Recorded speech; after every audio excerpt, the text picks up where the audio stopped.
आजादी के अमृत महोत्सव कार्यक्रम में शामिल होने के लिए मध्य प्रदेश के राज्यपाल मंगू भाई पटेल शनिवार को केंद्रीय जेल इंदौर पहुंचे, जहां पर उन्होंने बंदियों को संबोधित करते हुए उन्हें समझाइश भी दी है। वहीं जेल प्रशासन ने बाकायदा जेल मैनुअल को ध्यान में रखते हुए राज्यपाल का स्वागत नियमों के तहत किया। बता दें कि राज्यपाल मंगू भाई पटेल पहले ऐसे राज्यपाल हैं जो इंदौर की केंद्रीय जेल में पहुंचे और उन्होंने कार्यक्रम के संबोधन में कहा कि जेल में मानवता की दृष्टि से सुविधाएं होनी चाहिए। वहीं राज्यपाल ने बंदियों को अपने संबोधन में कहा कि आप सभी जेल में एक छोटी सी भूल के चलते समय गुजार रहे हैं। उन्होंने कहा कि इंसान का 1 मिनट या 1 सेकंड का गुस्सा इंसान का जीवन बर्बाद कर देता है। वहीं उन्होंने बंदियों को बताया कि स्वामी विवेकानंद ने कहा है कि अपना जीवन लेने के लिए नहीं है, देने के लिए है। आशा करता हूं कि सभी स्वयं को बेहतर बनाने के लिए प्रयास करते रहेंगे और 4 दीवारों के बाहर जाकर समाज और देश की प्रगति में ईमानदारी से अपनी जिम्मेदारी को निभाने के साथ ही जीवन को सार्थक बनाएं। सहयोग किया जाए, जेल की व्यवस्था को सुधार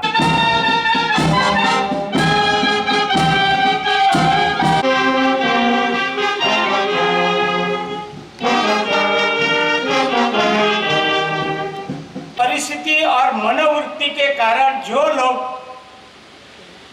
4 दीवार के भीतर रह रहे हैं, उनके लिए यह बंदी अवस्था आत्मचिंतन और आत्मविश्लेषण का अवसर है। अपराध बोझ से मुक्त होने और प्रायश्चित का तरीका है। हो गया सो हो गया, प्रायश्चित करें। सरकार और समाज आपके जीवन को बेहतर बनाने में सहयोग के लिए प्रयास कर रहे। अभी सांसद जी ने भी कहा, मुझे बताया गया कि सरकार जेल में निरुद्ध बंदियों को आवश्यकता अनुसार 100% विधिक सहायता प्रदान करने का प्रयास कर रही है। बंदियों के विचाराधीन मामलों के जल्दी निराकरण के प्रयास हो रहे हैं।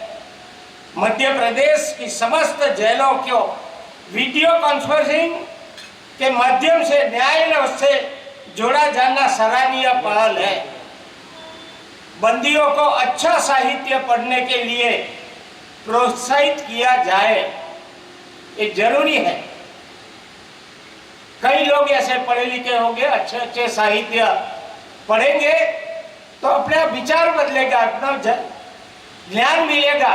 जीवन में कैसे तरह बंदी बनकर भी रहना है तो आपस में कैसे मिलजुल कर रहे और अपना जीवन आनंदमय बीते, ऐसे इसके लिए साहित्य पढ़ना भी आवश्यकता है। योग शारीरिक और मानसिक स्वास्थ्य के लिए उपयोगी। अभी आते आते हमने देखा योग कर रहे थे।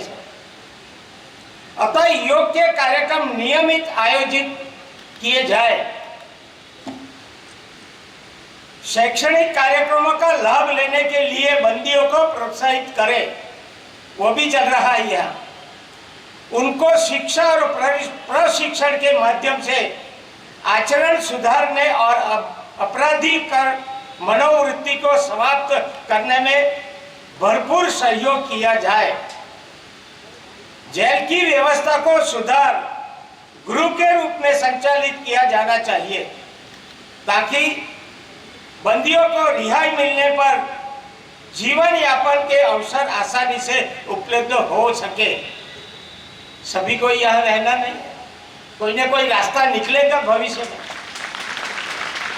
भगवान पे भी भरोसा रखो, न्याय तंत्र पर भी भरोसा रखो, मगर यहाँ जो अपने को सीखना मिलता है वो अपने पारिवारिक जीवन से बाकी का जीवन वो कैसे अपने बिताए, उन पे भगवान पे भरोसा रखना चाहिए।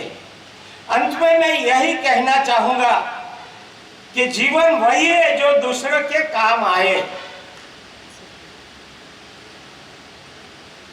ऐसे कुदरत ने मानवी को जो बनाया हुआ है, सृष्टि की देखो रचना है, भगवान ने सृष्टि की जो रचना किया है मानव को श्रेष्ठ बनाया, ज्यादा बुद्धि दी है, शक्ति दी है। किसके लिए? और भगवान का दिया हुआ बात है। अपने जीवन को तो अच्छा ही बनाए, मगर दूसरे को भी जीवन में उपयोगी काम करे, क्योंकि मनुष्य में शक्ति है। ऐसे रावण में भी बहुत शक्ति थी, मगर नीति नहीं थी।